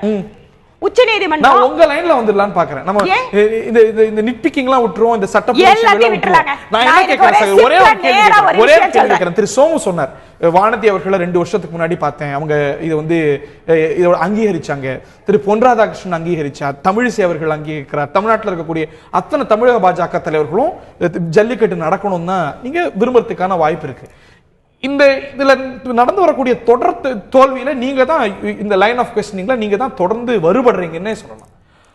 உண்மையை சொல்லுங்க சகோதரி, நீங்க மத்திய அரசுல வந்து இருக்கக்கூடிய அமைச்சர்களை சந்திக்க கூடும், தமிழ்நாட்டு பிரச்சனைகளை, காவேரியோ ஜல்லிக்கட்டோ இந்த மாதிரி பல பிரச்சனைகளை நீங்க முன்னெடுக்க கூடும். இது டெல்லியில இருக்கக்கூடிய சர்க்கார் தமிழகத்துடைய பல பிரச்சனைகளை லேசா புறந்தள்ளுதா இல்லையா? நீங்க உண்மையை சொல்வீங்கன்னு நான் எதிர்பார்க்கிறேன். உண்மையை சொல்றேன், தமிழகத்தோட உணர்வுகள் அப்படின்னு தனிப்பட்ட முறையில அவங்க தான் நம்மளுக்கு ஒரு எம்பி தானே ஜெயிக்க வச்சாங்க, எதுக்கு தமிழ்நாட்டுக்கு செய்யணும் அப்படிங்கிற ஆட்டிடியூட் 100% எங்க மினிஸ்டர்ஸ் கிட்ட கிடையாது. நான் ஏன் சொல்றேன்னு கேளுங்க. நீங்க ஏதோ ஒரு பதில் என்கிட்ட எதிர்பார்த்து உண்மைன்னு சொன்னாலும் உண்மையை நான் ஃபீல் பண்றதான் சொல்ல முடியும். ஆனா இந்த போராட்டம் இருக்கு இல்லையா, இதற்கு நான் உண்மையை சொல்றேன். இன்று இப்போது நடந்து கொண்டிருக்கக்கூடிய போராட்டம் என்பது எங்கள் தலைமை, நீங்க சொல்றீங்க இல்லையா இத்தனை நாள் இப்படி அலட்சியமா தூக்கி போட்டாங்களான்னு, நான் அலட்சிய பாவம்னு சொல்லல, புதிதாக தமிழகத்தினுடைய உணர்வுகளை புரிந்து கொள்வதற்கான வாய்ப்புகளை இந்த போராட்டம் உருவாக்கி தந்திருக்கிறது. ஆனா முன்னாடி நீங்க சொன்னீங்க அலட்சியப்பட்டு தமிழகத்தினுடைய பல்வேறு திட்டங்கள் நலன்கள் புறக்கணிக்கப்படுகிறதானா? இல்ல இல்ல, அப்படி ஒரு எண்ணம் வலுவா இருக்கிறதுக்கான அத்தனை முகாந்தரங்களும் just not one, too many coincidences. காவேரியா நமக்கு நியாயம் இருந்தாலும் இதுலயாவது உச்ச நீதிமன்றம் வேற நிலைப்பாடு இருக்குது, உச்ச நீதிமன்ற நியாயத்தை சொன்னாலும் இல்லன்னு அந்த உச்ச நீதிமன்றம் கொடுத்த நியாயத்தை பிடிங்கி வச்சுக்கிறது, இல்லாட்டி மீனவர் விவகாரமா பல விஷயங்கள்ல இங்க தமிழகத்துக்கு ஒரு நிலைப்பாடு, வேற மாநிலத்துல ஒரு பிரச்சனை அப்படின்னா அதுக்கு உடனடியா வந்து அவுட் ஆஃப் த வே போய் ஹெல்ப் பண்றது நிறைய பார்த்திருக்கோம். அது வந்து தொடர்ந்து உணரப்படுறதுனால தான் இந்த ஒரு போராட்டம். நான் ஒரே ஒரு உதாரணம் சொல்றேன் உங்களுக்கு. மீனவர் பிரச்சனை, மீத்தேன் பிரச்சனை தமிழகத்தினுடைய மிக முக்கிய பிரச்சனைகளா இல்லையா? எஸ், மீத்தேன் பிரச்சனையில இவ்வளவு பெரிய போராட்டம் எல்லாம் எதுவுமே நடக்கல. ஆனா கூட நான் சொல்றது வால்யூம், இந்த அதாவது டெல்டா விவசாயிகள் சேர்ந்து நான் போராட்டத்தை கொச்சப்படுத்துறதுக்காக பேசல, நான் சொல்றது number of participants, the importance that was given by media. நான் உங்களையே கேக்குறேன், 20 பேர் உண்ணாவிரதம் இருக்காங்க நேத்துல இருந்து, அந்த பக்கம் ஒரு மீடியாவும் போகல, ஆனா லட்சக்கணக்கான இருக்கிற பக்கத்துக்கு தானே உடனே மீடியா போகுது. நான் எக்ஸாம்பிள் உங்களுக்கு ஜஸ்ட் drawing the difference. எல்லாத்தையுமே தான் செய்திகளா நான் சொல்றேன், எனக்கு கண்ணு முன்னால இருக்கிற எக்ஸாம்பிள் உங்களுக்கு நான் சொல்றேன். அந்த மாதிரி மீத்தேனோட திட்டத்தை முழுமையாக கைவிடுவதாக தமிழகத்துக்கு தான் மத்திய அரசாங்கம் முடிவெடுத்திருக்கு. சோ இதுல இருந்து நான் என்ன புரிஞ்சுக்கிறேன், இவ்வளவு வால்யூம்ல இருந்தாதான் விஷயம் நடக்கும். அப்படி ஒவ்வொரு பிரச்சனைக்கும் உங்களோட எல்லாரும் சேர்ந்து போராடணும். ஜனநாயகத்தில் எனக்கு 33,000 ஓட்டு தான் கிடைச்சது, ஜெயிச்சவங்க அதிகமா ஓட்டு வாங்கி இருக்காங்க. ஜனநாயகத்துல நம்பர் முக்கியம், நான் இல்லன்னு சொல்லல. உரிமைகள் உங்க பக்கம் இருந்தாலும் நிறைய நம்பர்ல வந்து போராட்டம் இருக்கக்கூடிய பிரஷர் இருக்கக்கூடிய இஷ்யூஸ்க்கு தான் மத்திய அரசு முக்கியம். மத்திய அரசு மட்டும் இல்லைங்க, சாதாரண விஷயங்கள் முதல் கொண்டு இந்த நாட்டுல, நான் அதுக்கு தான் உங்களோட மீடியாவை கூட உதாரணம் சொன்னேன். நான் உங்களை தவறா சொல்றேன்னு சொல்லல, நம்ம நாட்டுல ஒரு வித்தியாசம் இருக்கு. எண்ணிக்கை அப்படின்னு வரும்போது அதுக்கு கொடுக்கக்கூடிய கவனம்ங்கிறது தனிப்பட்ட கவனமா இருக்கு. மீடியா காட்டுறதுக்கும் மத்திய அரசு ஒரு உரிமையை திருப்பி நான் அதுதான் சொல்றேன். நீங்க வால்யூம் மட்டுமே மத்திய அரசாங்கம் எடுத்திருந்தேன்னு சொன்னா வால்யூமே இல்லாத எத்தனையோ பிரச்சனைகள்ல உதவி செய்ய வந்திருக்கோம், திட்டங்களை கொடுத்திருக்கோம். நீங்க பல வாழ்வாதார பிரச்சனைகள்ல இந்த வித்தியாசத்தை சொல்ல வந்தேன்னு சொன்னா, இன்று நம்முடைய போராட்டம் என்பது, தமிழகத்தினுடைய இந்த போராட்டம் என்பது புதிதாக இருக்கிறது. இந்த நாட்டுக்கு அறவழியில குழந்தைகள், பெண்கள், முதியவர்கள் அத்தனை பேரும் சேர்ந்து ஒன்றிணைந்து போராடக்கூடிய சூழல் இருக்கிறது அல்லவா? புதிய தொடக்கமா அப்படிங்கிற ஒரு கேள்வி தொடர்ந்து நம் முன் எழுந்திருக்கிறது. எங்களை தாண்டி இதுல உணர்ச்சிகரமான, உணர்ச்சி பூர்வமான நெகிழ்ச்சியான பல விஷயங்கள் இந்த போராட்டத்தில் பார்க்க முடிந்தது. இந்த போராட்டத்தில் அங்கங்கே தடி நடி நடந்தது அப்படின்னு சொன்னாலும் கூட நிறைய இடங்களில் ஒரு அன்பான உறவை போராட்டக்காரர்களுக்கும் காவல்துறையினருக்கும் இடையில பார்க்க முடிந்தது. ஒரு கண்ணியமான உறவை அங்கே நிறைய இடங்களில் பார்க்க முடிந்தது. நீங்கள் இந்த போராட்டத்தில் கலந்துட்டு இருக்கீங்க, இல்லை நீங்கள் உணர்ச்சி பூர்வமாக உணரக்கூடிய கவனித்த ஸ்லாகிக்கக்கூடிய முக்கியமான விஷயங்கள் என்ன? எங்களுக்கு அங்கே வந்துட்டு யாருன்னு நாங்கள் அந்த களத்துக்கு போராட்ட களத்துக்கு போனதுக்கு அப்புறம் தான் எங்களோட நட்பு வட்டம் அதிகமாச்சு. அந்த இடத்துல எங்களை அறியாமையே எல்லாருக்கும் இந்த ஒரு சில விஷயங்களில் பல விஷயங்களில் எங்களுக்கு வந்து இது நடக்கும்னு சொல்லிட்டு அப்படியே இருந்துருச்சு. அந்த இடத்துல வந்து பார்த்திங்கன்னா சின்ன குழந்தைகள் வந்துட்டு ஒரு 10 வயசு இருக்கும். ஸோ அதுக்கு மேலே தான் அவங்களுக்கு ஒரு புரிதல் இருக்கும். அந்த புரிதல் வந்து அந்த குழந்தைக்கு வந்துச்சு. காரணம் என்னென்னா, இந்த ஜல்லிக்கட்டு எழுச்சின் மூலமாக அந்த குழந்தை வந்துட்டு அடுத்தடுத்த அதனோட உரிமை மறுக்கப்படும் போது அது வந்து இளைஞனாக வரும்போது கண்டிப்பாக அவங்க வந்து அந்த கொஸ்டினை கேட்பாங்க ஃப்யூச்சரில். அதில் நீங்கள் உணர்ச்சி பூர்வமாக உணரக்கூடிய முக்கியமான விஷயம், நான் பார்த்து ரொம்ப நெகிழ்ந்து போனேன் அப்படின்னு நீங்கள் இந்த போராட்டத்தில் கலந்துட்டு இருக்கும்போது உணர்கிற விஷயம், நிறைய இடங்களில் போலீஸ்காரர்களும் போராட்டக்காரர்களும் அவ்வளோ பிணக்கமாக அன்பாக இருக்க முடியாத பார்க்க முடிந்தது. அஃப்கோர்ஸ் சில இடங்களில் ஓடிச்சிருந்து நம்ம குற்றச்சாட்டுகளும் பார்த்தோம். நிறைய இடங்களில் ஒரு அதீதமான கண்ணியம் பார்க்க முடிந்தது போராட்டக்காரர்கள் மத்தியில். இந்த மாதிரி நீங்கள் ரொம்ப ஒரு நெகிழ்ச்சியாக பார்க்கக்கூடிய விஷயம். I am so surprise. இதெல்லாம் பார்க்க எனக்கு வியப்பாக இருந்ததுன்னு நினைக்கக்கூடிய விஷயம். வியப்பாக இருந்தது அந்த விஷயத்தை நான் பதிவு பண்ணுறேன். கடந்த 2 நாட்களாக நான் ஒரு செய்தியாளனாக அங்கே போயிருந்தேன். அவ்வளவும் இளைஞர் கூட்டம். அங்கே நிறைய பெண்கள் கல்லூரி மாணவிகள் வந்தாங்க. அவங்கள அந்த பகுதிக்கு அழைச்சிட்டு போகிறதுக்கு இந்த இளைஞர்கள் வழி ஏற்படுத்தி கொடுத்து அவங்க மேலே ஒரு சின்ன இது கூட வரக்கூடாதுன்னு கோஷங்கள் போடுற போது கொஞ்சம் ஒரு மாதிரி வக்ரமான கோஷமெல்லாம் இருக்கிற போது அதை அடக்குனாங்க. வேண்டாம், அது மாதிரியெல்லாம் பண்ணாதீங்க அப்படின்னு சொல்லி. அதே போல் காவல்துறையினரும் அவங்களும் இணக்கமாக இருந்து அந்த வழிகளை சரிப்படுத்துறது. சாலையினுடைய ஒரு நடுப்பகுதி வரைக்குமே கூட்டங்கள் வர ஆரம்பித்தது. இல்லை நமக்கான அந்த பிளாட்ஃபார்முக்கு இந்த புறம் தான் வரணும்னு சொல்லிட்டு அவங்க செயின் மாதிரி கைகோர்த்து இளைஞர்கள் பண்ணினாங்க. அதே போல் நிறைய தன்னார்வ அமைப்புகளும் மாணவர் அமைப்புகளும் அப்பப்போ இந்த தண்ணீர் பாக்கெட்டுகள், பிஸ்கட் பாக்கெட்டுகள் இதெல்லாம் விநியோகப்படுத்திட்டு அங்கங்கே குப்பைகளாக கிடந்தது. மாணவிகள் வந்து அவங்களே அந்த தண்ணீர் பாக்கெட்டு போட்டது போக மீத இருந்த அந்த பையை எடுத்துக்கிட்டு போய் அவங்களே எல்லாத்தையும் எடுத்து போட்டு அந்த மாணவிகளும் அந்த இளைஞர்களும் தாங்க இருக்கிற இந்த பகுதி சுத்தமாக இருக்கணும் அப்படின்னு போனதெல்லாமே ரொம்ப ஒரு நெகிழ்வான விஷயமா இருந்தது. யாருக்கும் உணவு தட்டுப்பாடு ஏற்படாம, குடிநீர் தட்டுப்பாடு ஏற்படாம சோசியல் மீடியாவை பயன்படுத்தி அதை ஆர்கனைஸ் பண்ணது. ஒரே பகுதியில் வந்து குவிஞ்சுக்கிட்டு இருக்கிற போது வேண்டாம் இங்கே அதிகமாகவே இருக்கு, நீங்க இந்த கடைசிக்கு எடுத்துட்டு போங்க அப்படின்னு சொல்லிட்டு அவங்களே மூட்டையை தலையில தூக்கிட்டு அந்த கடந்த டிசம்பர்ல சென்னையில பெருவெள்ளம் ஏற்பட்ட போது எப்படி ஒரு உணர்ச்சியும் பொறுப்பும் கலந்த உணர்வோட இளைஞர்கள் நடந்துகிட்டாங்களோ, இந்த முறை உரிமை போராட்டத்திலையும் அது உதவி செய்யற தளம், உரிமை போராட்டத்திலையும் அதே கட்டுப்பாடு. தடியடின்னு ஒரு வார்த்தை சொன்னீங்க, தடியடின்னு ஒரு வார்த்தை சொன்னீங்க. அது சோழிங்கநல்லூர் பகுதியில் அந்த மாதிரி நடு ரோட்டில் வந்து சில இடங்கள்ல இருந்தது. இங்கேயும் கூட அந்த அண்ணாசாலை பக்கத்தில் ஒரு காவலர் மேல அந்த தண்ணீர் பாட்டிலை வீசி அவர் ஒரு காயம் ஏற்பட்ட உடனே கூட இருந்த 2 காவலர்கள் உணர்ச்சி வசப்பட்டாங்க. ஆனால் அடுத்த உயரதிகாரிகள் வந்து அது மாதிரி யாருமே தடி எடுத்துகிட்டு போகாதீங்க அப்படின்னு சொல்லிட்டு ஒரு ரொம்ப நெகிழ்வாக ஒரு உணர்ச்சிகரமான ஒரு போராட்டமாக, உள்ளிருப்பு போராட்டமாக தான் இந்த போராட்டத்தை நம்ம பார்க்க முடிஞ்சது.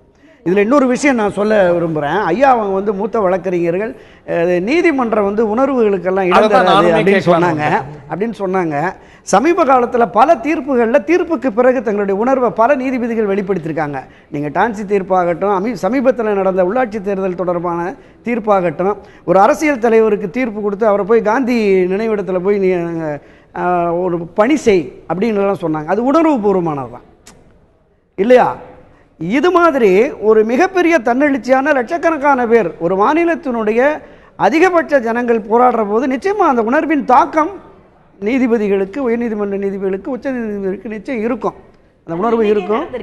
அதுதான் இன்னைக்கே நடந்திருக்குது. ஆமா, நீங்க நீதிமன்றத்துல 7ஆம் தேதி டிசம்பர் ஆர்குமெண்ட் முடிஞ்சது. மத்திய அரசு பொங்கலுக்கு முன்னாடி இந்த கேஸ்ல ஜட்ஜ்மெண்ட் வாங்கணும்னு சொல்லி ஆர்குமெண்ட் முடிச்சாச்சு. 7ஆம் தேதியிலிருந்து பொங்கலுக்கு முன்னால வரைக்கும் ஜட்ஜ்மெண்ட் வரல. போய் வழக்கறிஞர்கள் கேட்குறாங்க, ஐயா நீதிபதி அவர்களே எங்களுக்கு நீதி கொடுக்கணும், தீர்ப்பு கொடுக்கணும் அப்படின்னு உங்க அவசரத்துக்குலாம் எழுத முடியாது. ஆனா இன்னைக்கு காலையில அட்டார்னி ஜெனரல் போய் அதே நீதிபதிகள் கிட்ட உங்க தீர்ப்பை தயவு செஞ்சு ஒரு வார காலத்துக்கு மேல தள்ளி வைங்க, நாங்க வேற சில முயற்சிகள் எடுக்கணும்னு சொன்னப்ப அதே நீதிபதிகள் சரின்னு சொல்றாங்க. அது இந்த போராட்டத்தோட உணர்வுகளை புரிஞ்சுட்டதுனாலதான். மக்கள் வாக்குகளை பெறது நீதிமன்றம் இல்ல, மக்கள் வாக்குகளை பெற்று ஆட்சியில் இருக்கக்கூடிய அரசே உங்க அவசரத்துக்கெல்லாம் நாங்க அவசர சட்டம் கொண்டு வர முடியாது, உங்க அவசரத்துக்கெல்லாம் நடவடிக்கை எடுக்க முடியாதுன்னு ஆட்டிடியூட் காட்டும் போது சட்டத்தின்படி சட்டம் மட்டுமே தன் முன் இருக்கக்கூடிய நீதிமன்றத்துக்கிட்ட அதை எதிர்பார்க்க முடியுமா? அவசர சட்டத்தை யாரு கொண்டு வரணுங்கிற முடிவுல தெளிவா இருந்த விஷயத்துல எங்கேயுமே மாற்று கருத்து வரலையே. இல்லங்க, பொன் ராதாகிருஷ்ணனையே விளக்கலையே, திருப்பியும் சொல்றேன், தமிழிசை விளக்கலையே, வானதி விளக்கலையே, இப்பதான் புதுசா கொண்டு வரீங்க. மாநில அரசு கொண்டு வரட்டும், நாங்க உறுதியா நிற்போம். Why did you not say that? நீங்க மாறா தொடர்ந்து இன்னைக்கு வரும் நாளைக்கு வரும் வந்துட்டே இருக்கு பாருங்க, இந்த பொங்கலுக்கு நடக்கும், உறுதியா நடக்கும் பாருங்க, நாங்க செய்யறோம், இந்த கூட்டத்தொடர்ல வரும் பாருங்கன்னு பிராமிஸ் பண்ணிட்டு பிறகு மன்னிப்பும் கேட்டுட்டு இன்னைக்கு அன்னைக்கே நாங்க சொன்னோம் அப்படிங்க. எங்க வாய்ப்புகளை இல்ல நாங்க எங்க செய்ய வேண்டியதை விட்டுருக்கோம். மத்திய பாஸ் பண்ணிருக்கீங்க. நான் கேக்குறேன், தமிழ்நாடு கவர்மெண்ட்டுக்கு நாங்க அட்வைஸ் பண்ற ஸ்டேச்சர்ல இல்ல, ஏன்னா நாங்க இதுல பாட்டு கிடையாது. ரெண்டாவது, இன்னைக்கு தமிழ்நாடு அரசாங்கத்துல இருந்து இதுக்கு என்ன வழி, இருக்கக்கூடிய சூழ்நிலைக்கு நீங்க உதவி பண்ணுங்கன்னு கேட்கும்போது இப்ப கேட்கல, தொடர்ந்து கேட்டு வராங்க. நீங்க இல்லங்க, சீஃப் மினிஸ்டர் ஜெயலலிதா பலகத்துல எழுதிருக்காங்க, சீஃப் மினிஸ்டர் பன்னீர்செல்வம் எழுதிருக்காரு. தயவு செஞ்சு புரிஞ்சுக்கோங்க, முதலமைச்சர் வந்து கொடுத்திருக்கக்கூடிய மனுல கூட மத்திய அரசாங்கத்திற்கு மட்டுமே இதுல ஏற்றுகின்ற அதிகாரம் இருக்குன்னு சொல்லி தான் மனு கொடுத்திருக்கேன். இல்லன்னு சொன்னீங்களா? நான் என்ன சொல்றேன், இல்லன்னு ஒரு இடத்துல கிளாரிஃபை பண்ணீங்களா? இன்னைக்கு சொல்றேன், நீங்க முன்னாடி ஏன் கிளாரிஃபை பண்ணல? நான் முன்னாடியே சொல்றேங்க, நாங்க கொண்டு வந்த விஷயத்துல உச்சநீதிமன்றத்துடைய தீர்ப்பை எதிர்பார்த்து இருக்கிறோம் தான் திரும்ப திரும்ப சொல்லி இருக்கோம். எங்க பாட்ல நாங்க எந்த விதமான நீங்க வந்து தமிழ்நாட்டு மக்களுக்கு பிராமிஸ் பண்ணிருக்கீங்க, திரு பிரகாஷ் ஜவடேகர் பிராமிஸ் பண்ணிருக்கார், பொன் ராதாகிருஷ்ணன் பிராமிஸ் பண்ணிருக்கார், இன்னைக்கு எங்க கையில எல்லாம் அவங்க கையில இருக்கு அப்படின்னு சொல்லி நான் தொடர்ந்து வரேன். இல்ல இப்போ சொல்றேன், தீர்ப்பு வந்து வரும் என்று நாங்கள் காத்திருந்தோம். இந்த பொங்கலுக்கு முன்னாடி தீர்ப்பை கொண்டு வரணுங்கிறதுக்காக தான் இந்த வழக்கு சீக்கிரமா முடிச்சோம். ஆனா இன்னைக்கு சூழல் மாறின உடனே அடுத்தபடியாக என்ன நடக்கும் போது இப்போ திருப்பி தமிழ்நாடு அரசாங்கம் வந்து கேட்கும் போது அவர்கள் முயற்சி எடுக்கின்ற போது முழுவதுமாக துணை நிற்கிறோம். நாங்க எடுக்க வேண்டிய முயற்சி இல்லையா? நான் திரு பொங்குனன் அவர்கள்ட்ட கேட்க விரும்புவது, இதுல வந்து அதிகம் பேசப்படாத இல்லாட்டி இந்த கோஷங்கள் எல்லாம் கூட நிறைய ரெஸ்ட்ரெயின் பார்க்கிறோம். நான் இந்த மாதிரி உணர்வு சார்ந்த விஷயங்கள், மக்கள் உணர்வு மேலோங்கி இருக்கக்கூடிய விஷயங்கள், அதுல கோர்ட் இன்னும் கொஞ்சம் சென்சிட்டிவா இருக்கணும் அப்படிங்கிற விஷயத்தை உணர்த்தி இருக்கக்கூடிய ஒரு போராட்டமா இதை பார்க்க முடியாதா? சில இடங்கள்ல ஒரு ஓவர் ரீச் ஜுடிஷியரியும் செய்யுது அப்படிங்கிற விமர்சனத்தை உறுதி செய்யக்கூடிய மக்கள் உணர்வா இதை பார்க்க கூடாதா? நீங்க சொல்றது புரியுது. அதாவது அவங்க வந்து அந்த ஓவர், அதாவது கொஞ்சம் ஒரு கோர்ட் வந்து ஒரு இதில் வந்து ஒரு சென்சிட்டிவிட்டியாக தான் இருக்கணும். அதாவது திருமதி அவங்க வானதி சீனிவாசன் சொன்னபடிக்கு, அதாவது வழக்கறிஞர்கள் வந்து முதல்ல பண்ணாங்க, மென்ஷன் பண்ணாங்க, தீர்ப்பு இன்னொரு அந்த ஸ்டே வெக்கேட் பண்ணுறதுக்காக மென்ஷன் பண்ணாங்க. அதுக்கு அது முடியாதுன்னு சொல்லி நிராகரிச்சிட்டாங்க. அதுக்கப்புறம் அட்டார்னி ஜெனரல் வந்து மென்ஷன் பண்ணாங்க. அப்போ வந்து தீர்ப்பு சரியாக ஒத்திவைக்கப்பட்டிருக்கு. அதில் என்ன டிஃப்ரென்ஸ் என்னென்னா, பிரைமரிலி அரசு சாசனத்தில் வந்து அட்டார்னி ஜெனரல் வந்து shall have a right of audience, not any other lawyer. So அதனால் தேர்ஸ் அ டிஃப்ரென்ஸ் பிட்வீன் ஒரு அட்டார்னி ஜெனரல் சொல்கிறதுக்கும் ஒரு வழக்கறிஞர் சொல்கிறதுக்கும் ஒரு நல்ல வித்தியாசம் இருக்குது. அது ஒன்று. ரெண்டாவது வந்து இதாவது டான்சி கேஸில் கூட நீங்கள் பார்த்தீங்கன்னா, அவங்க வந்து முதல்ல சட்டப்படி அவங்க வந்து டிசைட் பண்ணிவிட்டு அப்புறம் தான் அவங்களுடைய கருத்தை வந்து பதிவு பண்ணியிருக்காங்க. ஸோ அதனால் எதுக்கு நான் சொல்ல வரேன்னா, இது ஒன்லி ஜஸ்டிஃபைங் தேர் ஸ்டாண்ட். அதாவது their emotionally, one of the first set of ரூல்ஸே என்ன வந்து எமோஷ்னலி அன்பாண்டடாக இருக்கணுன்றது தான். பாண்டேஜ் இருக்கக்கூடாது. அப்போ தான் வந்து ஒரு தீர்ப்பை ஒரு சரியான ஒரு பார்வையில் பார்த்து தீர்ப்பு வழங்க முடியும். ஒன்ஸ் அங்கே எமோஷனல் பாண்டேஜ் வந்துச்சுன்னா தீர்ப்பு வந்து சிதறதுக்கு, அந்த பார்வை சிதறதுக்கு உண்டான ஒரு வழியை வந்து வகுத்துரும். சில இடங்கள்ல சட்டப்பூர்வமா, உதாரணத்துக்கு கெடா வெட்டுறதெல்லாம் தடை செய்யணும்னு கூட சில பேர் வழக்கு போட்டாங்க. இல்ல இதெல்லாம் பாரம்பரியம் சார்ந்தது, மக்கள் உணர்வு சார்ந்ததுன்னு இதே கோர்ட் சொல்லிருக்கு. அப்படியே அதை கண்டிப்பா அக்னாலேஜ் பண்ணோம், ரெக்கக்னைஸ் பண்ணோம், மதிக்கணும். ஆனா அதே வேளையில இது போன்ற ஜல்லிக்கட்டு போன்ற, காவிரி போன்ற இன்னும் உணர்வு சார்ந்த, வாழ்வாதாரம், உரிமை சார்ந்த விஷயங்கள்ல இன்னும் சென்சிட்டிவா இருக்க வேண்டிய ஒரு அவசியத்தை இந்த ஒரு எழுச்சி ஆழமா தேசத்துக்கு உணர்த்திருக்கு இல்லையா? இந்த கோர்ட்டுக்கும் உணர்த்திருக்கு இல்லையா? இல்லை அவங்க வந்து அவங்க பார்வைக்கும் அது வரும். ஆனாலும் நீங்கள் வந்து இது காவேரி இஷ்யூவாக இருக்கட்டும், கேரளா இஷ்யூவாக இருக்கட்டும், நீங்கள் எந்த ஸ்டேட் இஷ்யூ எடுத்துக்கிட்டிங்கன்னா அது 2 மாநிலங்களை சம்மந்தப்பட்டது.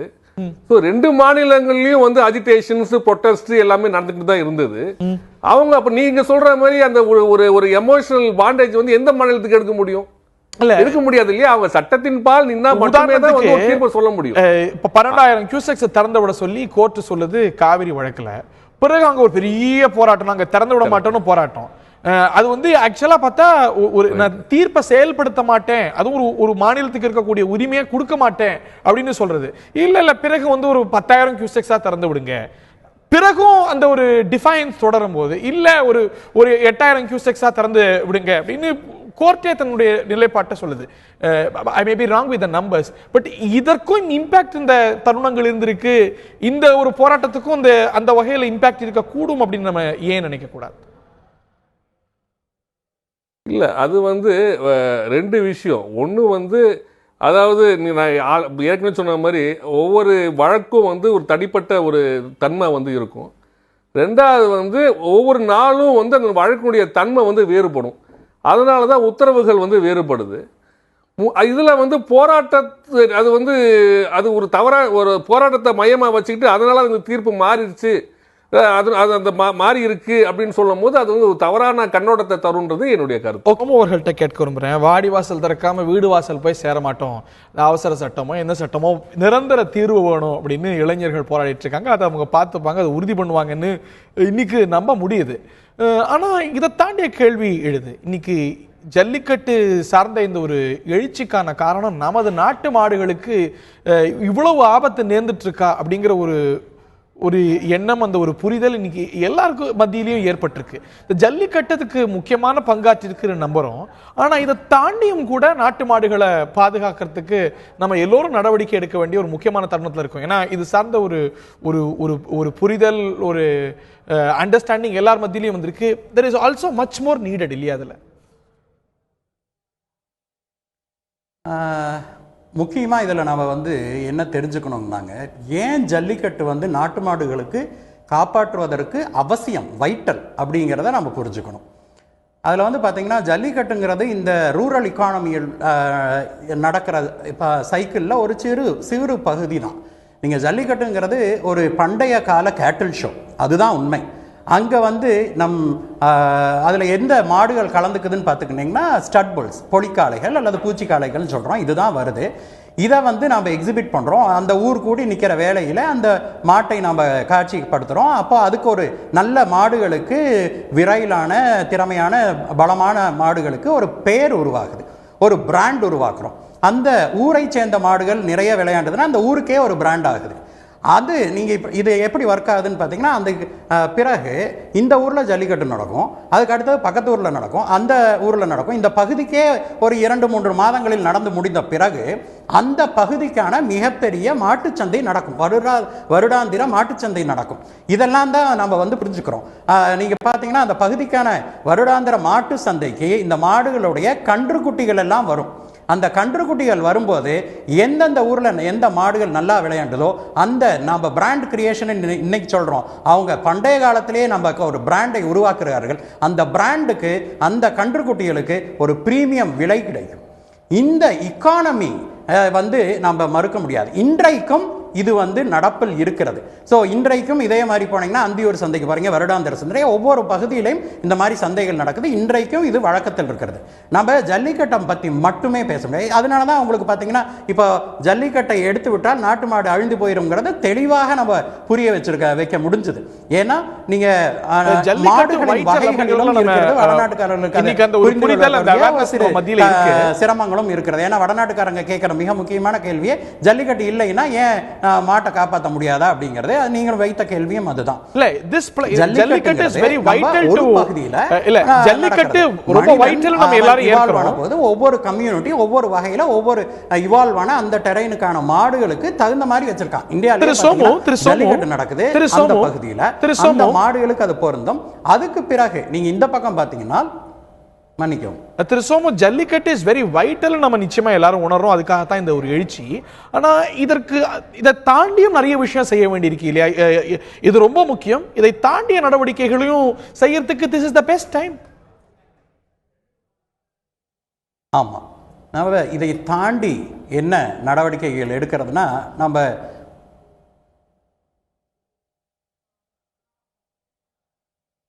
தொடர்ந்து சொல்லுங்க. I think there is a delay. தொடர்ந்து சொல்லுங்க திரு சோமு, தொடர்ந்து சொல்லுங்க. கட் ஆயிடுச்சு. I think there is a delay. I think தொடர்ந்து அவற்றை நம்ம பேசுவோம். இது ரொம்ப முக்கியமான ஒரு விஷயம். திரு கருணா, உங்களுடைய கருத்து? விஷயத்தை பொறுத்தளவில் நாம் இளைஞர்களுக்கும் போராட்ட காலத்தில் இருக்க மாணவர்களுக்கு இந்த ஊடகம் மூலமாக ஒரு தாழ்மையான வேண்டுகோள்னே சொல்லலாம். தம்பி சொன்னாங்க போராட்ட காலத்திலிருந்து வந்து எங்களுக்கு நம்பிக்கை வரலை அப்படின்னு சொல்லிட்டு. ஆனால் இந்த முறை மாநில அரசு எப்படியாவது இந்த 4 நாட்கள் நடந்த நிகழ்வை பார்த்துட்டு தான் நேற்று முதலமைச்சர் தன்னுடைய சகாக்களோட, தலைமைச் செயலாளர், நிதித்துறை செயலாளர், முக்கிய அதிகாரிகளோடு போய் பிரதமரை சந்தித்த போது மனு கொடுத்த உடனே பிரதமர் தன்னுடைய நிலைப்பாட்டை தெளிவுபடுத்திட்டு அடுத்த வரியே சொல்கிறாரு, மாநில அரசு இது தொடர்பாக எந்த நடவடிக்கை எடுத்தாலும் அதற்கு மத்திய அரசு முழு அளவில் ஒத்துழைப்பு கொடுக்கும்னு. அதற்கு அடுத்தையே அந்த வரைவு மசோதாவை தயாரிக்க ஆரம்பிச்சிடறாங்க. நீங்கள் அடுத்த அட்டர்னி ஜெனரல் ஒரு கருத்தை சொல்கிறாங்க, இது வந்து அந்த விலங்கின பாதுகாப்பு என்பது ஒரு பொதுப்பட்டியலில் வருது. ஆனால் பாரம்பரிய விளையாட்டு என்று வருகிற பொழுது அது மாநில அரசுக்கானதாக இருக்குது.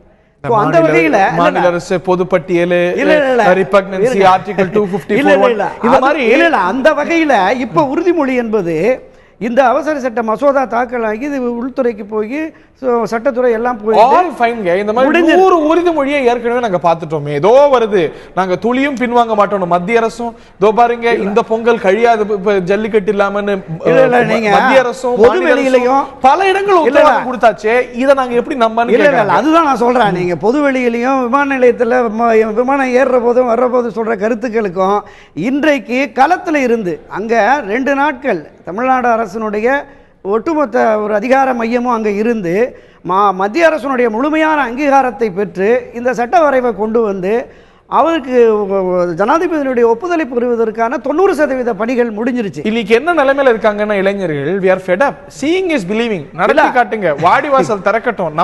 என்ன சொல்றோம் அப்படின்னா அந்த அளவுக்கு சகோதரி ஏத்துக்கிட்ட மாதிரி அவ்வளவு அவநம்பிக்கை 2 அரசாங்கங்களும் பெற்று 5 நாட்கள் போராட்ட களத்தில் இருக்கிறாங்க.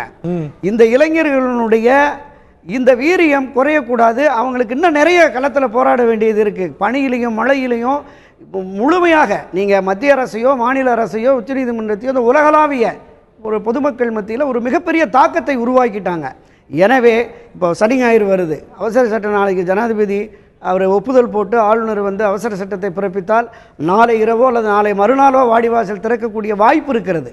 எனவே இதை ஏற்று இந்த இளைஞர் பட்டா அவங்க என்ன சொல்றாங்க, நல்லா செய்யுங்க, நாங்க பொறுமையா இருக்கோம், கம்ஃபர்டபுளா இருக்கோம், யாருக்கு எந்த ஆபத்தையும் எந்த பிரச்சனையும் விளைவிக்கல, நடக்கும் போது வெளி கலையறோங்கிறாங்க. எங்களுடைய பிரஷர் இன்னும் உந்த செய்யுங்கிறாங்க. இல்லை, நான் கேட்குறேன், நான் என்னன்னா ஒரு மும்பையில் ஒரு சினிமா பிரபலத்தோட வழக்கில் காலையில் வந்து தீர்ப்பு கொடுத்து அவரை வந்து ஜெயிலுக்கு அனுப்பணும்னு சொல்கிறாங்க. அன்னைக்கு ஈவினிங்கே அவருக்கு வந்துட்டு பெயில் கொடுக்கணும்னு சொல்லி அன்னைக்கு ஈவினிங் அப்போவே வந்து அவங்களுக்கு பெயில் கொடுக்குறாங்க. இன்னொன்று, லேண்ட் அக்விசிஷன் ஆக்டில் அந்த கேஸ் வந்து கோர்ட்டில் ஆல்ரெடி இருக்குது. அதுக்கப்புறமும் 4 தடவை வந்து அவசர சட்டம் கொண்டு வந்துருக்காங்க. பெயில் கொடுக்கறதும் ஒரு சட்டத்தை டிராஃப்ட் பண்ணுறதும் கண்கோத்தி பாம்பு மாதிரி பீட்டாவும் ஏடபிள்யூபியும் பார்த்துட்டு இருக்கிற சமயத்தில் அவங்க தடை பெற்ற முடியாத அளவுக்கு இது திரு பூங்குணம் சொன்னாரே, இன்னைக்கு வந்து நீதிமன்றத்துக்கு சட்டம் தான் முக்கியம், உணர்வு முக்கியம் இல்லை. நம்ம உணர்வு எந்த அளவுக்கு முக்கியமோ அந்த உணர்வுக்கு மதிப்பளிக்கும் வகையில் ஒரு பாதுகாப்பான ஒரு சட்ட வடிவத்தை உருவாக்குறது அப்படிங்கிறது இன்னைக்கு நீங்களும் நானும் பேசும்போது செய்வது. இது 1000 ஷரத்துக்கள், இப்படி பண்ணா தடை வருமா, இப்படி பண்ணா சேஃபா, இந்த ரிபக்னன்சி எப்படி தடை, இந்த மாதிரி 1000 விஷயங்கள் இருக்கு இல்லையா? அதெல்லாம் பண்றதுக்கு டைம் வேண்டாமா? இன்னைக்கு காலைல இதுவாகி பெயில் கொடுக்கறதுக்கும் இதுக்கு வித்தியாசம் இருக்கு இல்லையா? இல்ல, சட்டமன்றத்தில் கூட ஒரு மசோதா நிறைவேற்றி அது ஒப்புதலுக்காக மத்திய அரசுக்கு அனுப்பி மத்திய அரசு ஒப்புதல் கொடுத்து ஜனாதிபதி கையெழுத்துக்கு 3 மாதம் 6 மாதம் ஆகும், வருடக்கணக்கில் கூட ஆகும். நீங்க பல அமைச்சகங்கள் இன்வால்வ்டு, நீங்க நமக்கு பிடிச்சிருக்கோ பிடிக்கலையோ அந்த ப்ராசஸ் உள்துறை அமைச்சகத்தேந்து இது வந்து கல்ச்சர் சார்ந்த விஷயம், கல்ச்சர் மினிஸ்ட்ரிட்ட போகணும், ஹோம் மினிஸ்ட்ரிட்ட போகணும், பிரசிடென்ட்ட போகணும், எல்லாரோட அவைலபிலிட்டி உறுதி செய்யணும். இந்த மாதிரி ஒரு இடத்துல இருந்து பல இடங்கள் கவர்னர்ட்ட இருந்து ஜனாதிபதி போகணும். இந்த மாதிரி நிறைய லீகாலிட்டிஸ் இருக்கு. சோ இதுக்கு கொஞ்சம் டைம், ஒரு 2 நாள் அப்படிங்கிறது not too much to ask for. நாங்க வந்து ஒத்துக்குறோம், இல்லன்னு சொல்ல வரல. 2005 நடக்கல, 6 நடக்கல, இப்பெல்லாம் நடக்கல. இது பாரம்பரியமா நடந்துட்டு வருது. இந்த வருஷமா நடக்கலன்னா மாணவர்கள்கிட்ட மக்கள் கிட்ட ஒரு எழுச்சி நடக்கல, ஒரு எழுச்சி, ஒரு புரட்சி உண்டாகும்னு ஏன் அவங்களுக்கு தெரியல? வருமுன் காப்பது தானே சட்டம். இன்னொன்னு கேக்குறேன்,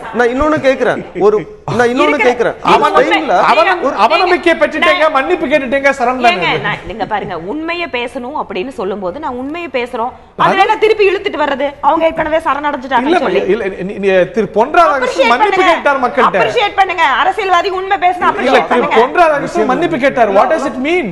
நிச்சயமா அது we are true to the people. நாங்க மக்களுக்கு உண்மையா இருக்கோம். இல்ல, எனக்கு ஒண்ணு மட்டும் புரியவே இல்ல. இப்போ ஒரு ஸ்பெயின்ல ஒரு இதே ஒரு அமைப்பு வந்துட்டு இதெல்லாம் தடை பண்ணணும்னு சொல்லி கேஸ் போடுறாங்க. அந்த அரசாங்கம் என்ன சொல்லுதுன்னா, அந்த கோர்ட் என்ன சொல்லுதுன்னா, மக்களோட அடிப்படை உரிமையில எங்களால தடை பண்ண முடியாதுன்னு கோர்ட்டை டிஸ்மிஸ் பண்றாங்க. இப்போ இங்க இருக்கிற அரசாங்கமும் கோர்ட்டும் ஏன் அதை பண்ண முடியல?